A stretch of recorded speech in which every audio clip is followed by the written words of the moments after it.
Vrijeme za sadnju luka i češnjaka je pred nama, a osim pripreme tla, ključno je pravilno pripremiti i same lukovice.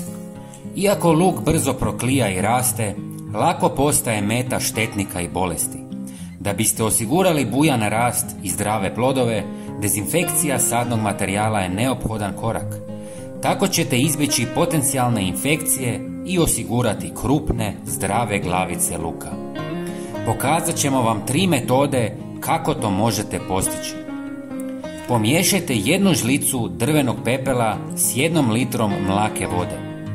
Potopite lukovice u ovu mješavinu na sat vremena, a zatim ih izvadite i posadite.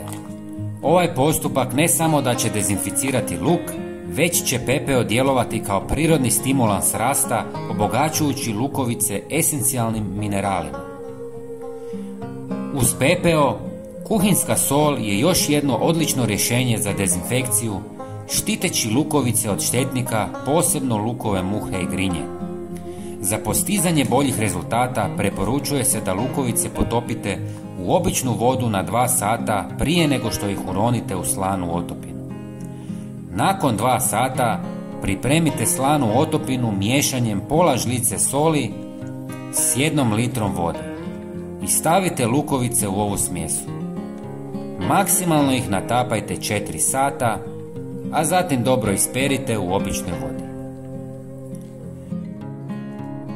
Treći način uključuje potapanje lukovica u otopinu sode bikarbone, koju pripremate miješanjem 1 litre vode s 1 žlicom sode bikarbone.